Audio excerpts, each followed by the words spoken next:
Political science is one of the most useless degrees you can get from a higher education, because why would you pay an arm and a leg to learn about something which Needy Streamer Overload already teaches you for the grand total of $15? Because once you start to compare MA to a politician or even a nation like America, you can start to draw parallels and realise that the game's a better geopolitical allegory than Lord of the Flies.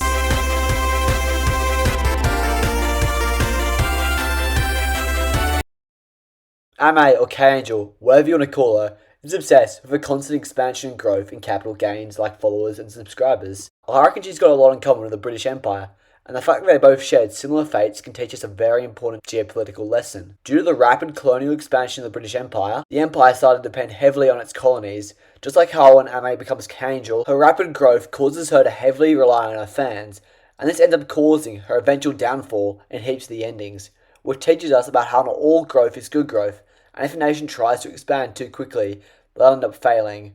This clearly tells us that Vladimir Putin has not played Needy Streamer Overload. What a bum. Talking about rapid growth, this obsession with it carries on to another geopolitical lesson, because this time it's the important lesson that you should never trust a nation or a politician due to the typical two-faced nature of them, because in order to facilitate the rapid growth of the channel, you can see the clear contrast between how Amy really is and the public face she puts on as K-Angel, which both helps her to a customer-centric market by living as a lies and oversaturated false personality, and this mask also helps her initially hide her emotional fragility. This teaches us that nations and politicians can also put on a mask in order to garner positive public attention, when in reality, just like Ame, they could be shit-talking us behind our backs. And from a nation's perspective, we can learn that much like Ame, nations can hide their inner economic and political instabilities buried beneath the surface, and when these instabilities come out, just like K-Angel, it's all too late. Did I say deception? Because another lesson we can learn from Needy Streamer Overload is the dangers of conspiracies and propaganda. Because much like any nation in the world, the government can easily start and spread conspiracy theories and misinformation in order to cause public paranoia to their advantage. K-Angel's conspiracy streams are a perfect example of this, as she attempts to control the flow of information amongst her community to cause paranoia. I mean, what a sick thing to do, spreading conspiracy theories on YouTube.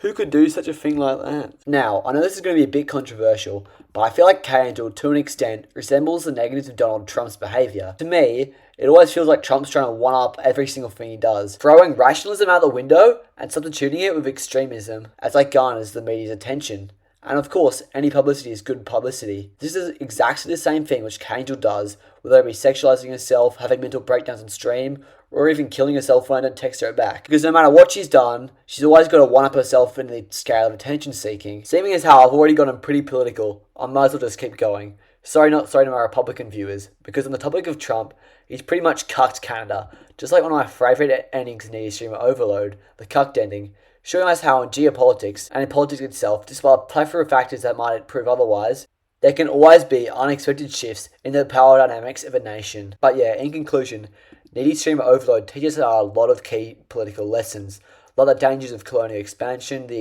obsession with rapid social and political growth. Actually, I don't even know why I'm summarising this, because you guys should understand what I'm saying if you...